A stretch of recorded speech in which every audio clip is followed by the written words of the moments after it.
Sewage treatment പ്ലാന്റുകളുടെ construction ആരംഭിക്കുകയും അത് വിജയകരമായി പൂർത്തീകരിക്കുകയും ചെയ്തതിൻ്റെ അടിസ്ഥാനത്തിൽ 2017 കാലഘട്ടത്തിൽ വീണ്ടും നമ്മൾക്ക് മൂന്നാറിലുള്ള വലിയൊരു റിസോർട്ടിൽ നിന്നും അതും വർഷങ്ങളായിട്ട് അവിടെ പ്രവർത്തിക്കുന്ന ഒരു പ്ലാന്റിൻ്റെ റീവാമ്പിംഗ് എൻക്വയറി വരികയും വലിയൊരു ഗ്രൂപ്പിൻ്റെ കീഴിലുള്ള ഒരു റിസോർട്ടായിരുന്നു.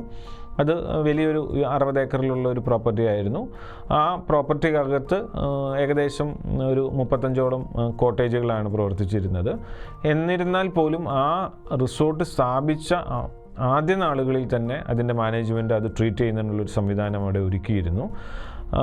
അതും ഒരു കെമിക്കൽ ബേസ്ഡ് ട്രീറ്റ്മെൻ്റ് ആയിരുന്നു. കെമിക്കൽ ബേസ്ഡ് ട്രീറ്റ്മെൻറ്റ് എപ്പോഴും അതിൽ നിന്ന് കെമിക്കൽ സ്ലഡ്ജ് പ്രൊഡ്യൂസ് ചെയ്യുകയും പിന്നീട് ആ സ്ലഡ്ജ് മാനേജ് ചെയ്യുന്നത് വലിയൊരു ചലഞ്ചുമായിരുന്നു. ഇതിൻ്റെ അടിസ്ഥാനത്തിലാണ് ആ മാനേജ്മെൻറ്റ് നമ്മളെ കോൺടാക്റ്റ് ചെയ്യുകയും ഇതുപോലെ തന്നെ നമ്മളൊരു ബയോളജിക്കൽ ട്രീറ്റ്മെൻറ്റിന് വേണ്ടിയിട്ടൊരു സൊല്യൂഷൻ അല്ലെങ്കിൽ ഒരു പ്രപ്പോസൽ സബ്മിറ്റ് ചെയ്തു. അവിടെയും വലിയൊരു ചലഞ്ച് ഒരു പുതിയ കമ്പനിയാണ് നോർത്താംസ്. ഈ മേഖലയിൽ വലിയ എക്സ്പെർട്ടൈസ് ഇല്ല. അതേപോലെ തന്നെ വലിയ ഒരു ഗ്രൂപ്പിൻ്റെ കീഴിലുള്ള സ്ഥാപനമായതുകൊണ്ട് അവരുടെ ഇൻറ്റേർണൽ എൻജിനീയേഴ്സിൻ്റെയൊക്കെ അപ്രൂവൽസ് എല്ലാം വേണമായിരുന്നു. പക്ഷേ അവിടെയും ആ പർട്ടിക്കുലർ റിസോർട്ടിൻ്റെ GM ഒരു ഇനീഷ്യേറ്റീവ് എടുത്ത് അദ്ദേഹം ഒരു കോൺഫിഡൻസ് മാനേജ്മെൻറ്റിന് കൊടുത്തതിൻ്റെ അടിസ്ഥാനത്തിൽ അവിടെയും നമ്മളൊരു ബയോളജിക്കൽ ട്രീറ്റ്മെൻറ്റിലേക്ക് ആ പ്ലാന്റിനെ അപ്ഗ്രേഡ് ചെയ്തു. കഴിഞ്ഞ 2017 പകുതിയോട് കൂടിയിട്ട് ആ പ്ലാന്റിൻ്റെ റീകമ്മീഷനിങ് നടത്തി. കഴിഞ്ഞ 6-7 വർഷമായിട്ട് പൊല്യൂഷൻ കൺട്രോൾ ബോർഡ് പറയുന്ന സ്റ്റാൻഡേർഡിൽ ട്രീറ്റ് ചെയ്തിട്ടുള്ള വാട്ടർ നമുക്ക് ആ ട്രീറ്റ്മെൻറ്റ് പ്ലാന്റിൽ നിന്ന് എടുക്കാനായിട്ട് സാധിക്കുന്നുണ്ട്. അതുപോലെ തന്നെ കുമളിയിലുള്ള ഒരു പുതിയ ഹോട്ടൽ പ്രൊജക്റ്റിന് വേണ്ടിയിട്ട് തൊടുപുഴയുള്ള നമ്മളുടെ KT തോമസ് സാർ, അദ്ദേഹം ഒരു സീനിയർ അഡ്വക്കേറ്റാണ് മുട്ടം കോടതിയിൽ. അദ്ദേഹത്തിൻ്റെ ഒരു പ്രൊജക്റ്റ് സ്ഥാപിക്കുന്ന ഒരു ആവശ്യം വന്നപ്പോൾ അവിടെ മറ്റുള്ള ആളുകളിൽ നിന്നുള്ള റെഫറൻസിൻ്റെ അടിസ്ഥാനത്തിൽ ആ ഒരു പ്രൊജക്റ്റും നമ്മൾക്ക് തരികയും അങ്ങനെ 2017 2 വർഷം പൂർത്തിയാകുന്ന സമയത്ത് നമുക്ക് സ്യൂവേജ് ട്രീറ്റ്മെൻറ്റ് പ്ലാന്റിലൊരു 3-4 പ്രൊജക്റ്റ് വിജയകരമായിട്ട് പൂർത്തീകരിക്കുന്നതിന് സാധിച്ചു. അതോടൊപ്പം സ്പൈസസ് ബോർഡിൻ്റെ മയിലാടുംപാറയിലുള്ള ഒരു റിസർച്ച് ഇൻസ്റ്റിറ്റ്യൂട്ട് ഉണ്ട്. ICRIയുടെ റിസർച്ച് ഇൻസ്റ്റിറ്റ്യൂട്ടിൽ ഏകദേശം 50ഓളം ഓഫീസേഴ്സ് താമസിക്കുന്ന ഒരു ക്വാർട്ടേഴ്സും അതേപോലെ തന്നെ ലാബും അടങ്ങിയിട്ടുള്ള ഒരു ഫെസിലിറ്റി ആയിരുന്നു സ്പൈസസ് ബോർഡിൻ്റെ. അവിടുത്തെ ക്യാൻറ്റീൻ വേസ്റ്റ് മാനേജ് ചെയ്യുന്നതിന് വേണ്ടിയിട്ടൊരു സിസ്റ്റം വേണമെന്ന് ആവശ്യപ്പെടുകയും അത് നോർത്താംസ് ഡിസൈൻ ചെയ്ത് പൾവറൈസ് ചെയ്തിട്ടുള്ള ഒരു ഡൈജസ്റ്റിംഗ് സിസ്റ്റം, അതിൽ നിന്ന് ബയോഗ്യാസ് ജനറേറ്റ് ചെയ്തത് അത് ക്യാൻറ്റീനിൽ തന്നെ യൂസ് ചെയ്യുന്നു.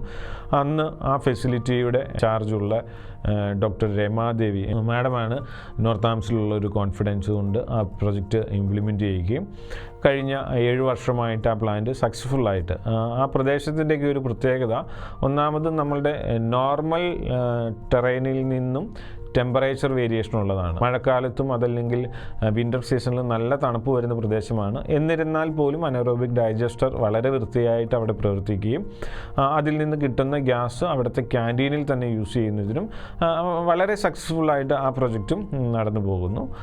ആ കാലഘട്ടത്തിൽ തന്നെയാണ് നമുക്ക് മധുരൈ ബേസ് ചെയ്തിട്ടുള്ള ഒരു NGO, മധുരൈ എക്സ്നോറ എന്ന് പറയുന്ന ഒരു NGO നോർത്താംസിൻ്റെ പ്രവർത്തനങ്ങളെക്കുറിച്ച് അറിയുകയും മധുരൈ മീനാക്ഷി ക്ഷേത്രത്തിനകത്തുണ്ടാകുന്ന ഈ പറയുന്ന പൂജാ സാധനങ്ങളുടെ മെറ്റീരിയൽസ് മാനേജ് ചെയ്യുന്നതിന് വേണ്ടിയിട്ട് മധുരൈ മീനാക്ഷി ക്ഷേത്രത്തിനോട് ചേർന്നിട്ട് ഒരു കമ്പോസ്റ്റിംഗ് ഫെസിലിറ്റി ഡെവലപ്പ് ചെയ്യുകയും അതിലേക്ക് വേണ്ടിയിട്ടുള്ള കമ്പോസ്റ്റിംഗ് യൂണിറ്റ് കൊച്ചിയിൽ നിന്ന് നോർത്താംസിൻ്റെ ടീം പോയി സെറ്റ് ചെയ്യുകയും അതും വിജയകരമായി പ്രവർത്തിച്ചതിൻ്റെ അടിസ്ഥാനത്തിൽ മധുരൈ മുനിസിപ്പൽ കമ്മീഷണർ അവിടുത്തെ മുനിസിപ്പാലിറ്റി കോർപ്പറേഷൻ്റെ ഇനീഷ്യേറ്റീവിൽ 2 ലൊക്കേഷൻസിൽ കമ്മ്യൂണിറ്റി കമ്പോസ്റ്റിംഗ് സിസ്റ്റം ഇംപ്ലിമെൻറ്റ് ചെയ്യുകയും ആ യൂണിറ്റുകളെല്ലാം ഇന്നും വിജയകരമായിട്ട് പ്രവർത്തിക്കാനും അല്ലെങ്കിൽ അത് മുന്നോട്ട് കൊണ്ടുപോകുന്നതിനും സാധിച്ചിട്ടുണ്ട്.